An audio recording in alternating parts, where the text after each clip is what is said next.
एक गांव में सास बहू रहती थी। एक दिन किसी बात को लेकर दोनों में झगड़ा हो गया। बहू ने मन ही मन ठान लिया कि सास को मजा चखा के रहूंगी। एक दो दिन का टाइम लिया और बहू बीमारी का बहाना करके सो गई। एक दो दिन तक खाना नहीं बना, दर्द से कहरा रही थी। पति जब पास में पहुंचा और बोला क्या हुआ, तो पत्नी रोने लगी कि मेरा अंतिम समय आ गया। पति बोला ऐसा क्या हुआ? पत्नी बोली ये बीमारी तो मेरे शुरू से ही है। मेरे को किसी ने मेरे पीहर में बताया था कि जब तुम्हारी शादी हो जाएगी और तुम्हारी सास गधे पे चढ़ के आएगी, मुंह काला करके, सर मुंडन करवा के, और वो तुम्हें पानी का लोटा देगी, वो पानी अगर तुम पियोगी तो ये बीमारी कटेगी।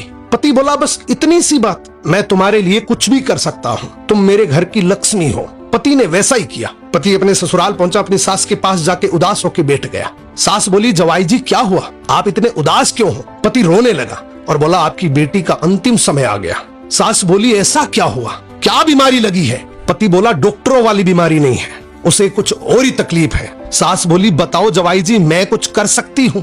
पति बोला हाँ आप ही कर सकती हैं, पर मेरे को बताते हुए शर्म आ रही है, लेकिन यहाँ जान की बाजी है इसलिए मैं आपको बता रहा हूँ। अगर आप गधे पे चढ़ के आए, सर का मुंडन करवा के, मुंह काला करके, और पानी का लोटा आप अपनी बेटी को दे और वो पानी अगर आपकी बेटी पिए तो ठीक हो सकती है। सास बोली बस इतना ही? अरे वो मेरी बेटी है, मैं उसके लिए कुछ भी कर सकती हूँ, मैं तो बूढ़ी औरत हूँ, मेरा क्या बिगड़ेगा? और सास ने वैसा ही किया। मुंह काला किया, गधे पे बैठी, सर का मुंडन करवाया और पानी का लोटा बेटी के हाथ में दे दिया। बहू बहुत खुश हुई। मुंह काला था, पहचान नहीं पाई, और मन ही मन सोचा आज मैंने मेरा बदला पूरा कर लिया। मुस्कुराकर बोली देख तिरिया का चाला, गधे पे चढ़ी और मुंह काला। पति भी बहुत होशियार था, वो भी मुस्कुराकर बोला देख मर्द की फेरी, माँ तेरी के मेरी। कहने का मतलब बस इतना सा है कि हर पति भोला नहीं होता, घर में शांति बनी रहे इसलिए भोला बन के रहता है। याद रखना अगर दूसरों का बुरा सोचोगे तो एक दिन वो बुरा तुम्हारे साथ ही होगा।